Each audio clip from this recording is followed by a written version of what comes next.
Hello friends, মাই veg ফুডে আপনাদের সবাইকে স্বাগত। আজকের রেসিপি কড়াই আলু। চলুন দেখা যাক কীভাবে আমি তৈরি করছি।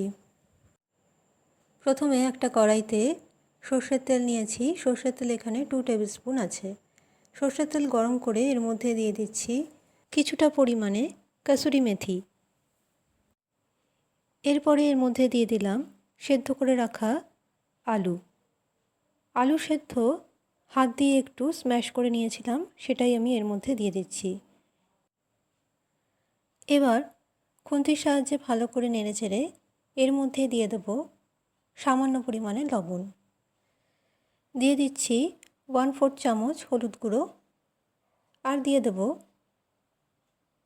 হাফ চামচের মতো লঙ্কার গুঁড়ো। দিয়ে দিচ্ছি একটা ভাজা মশলা। এর মধ্যে আছে ধনে, জিরে, শুকনো লঙ্কা, তেজপাতা আর মৌরি। এই 5টি উপকরণ শুকনো কড়াইতে ভেজে এর একটা মশলা তৈরি করে নিয়েছি। সেই মশলারই হাফ চামচ এর মধ্যে দিয়েছি। এবার আলুর সাথে খুব ভালো করে মশলাগুলো একটু মিক্স করে নিতে হবে।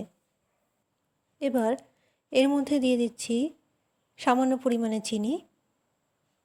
আবারও একটু কিছুক্ষণ নাড়িয়ে চাড়িয়ে নেব, যাতে চিনিটা ভালো মতো আলুর সাথে মিশে যায়। দেখুন, আলু কিন্তু খুব ভালো মতো মিক্স হয়ে গেছে। এই কড়াই আলু শুধু ভাতের সাথেও খেতে পারেন, অথবা রুটি বা পরোটার সাথেও খেতে পারেন। এছাড়া সিঙ্গারার পুর তৈরি করতেও এই আলু ব্যবহার করতে পারেন। আজকের রেসিপি ভালো লাগলে অবশ্যই চ্যানেলটি সাবস্ক্রাইব করবেন। ভালো থাকবেন। নমস্কার।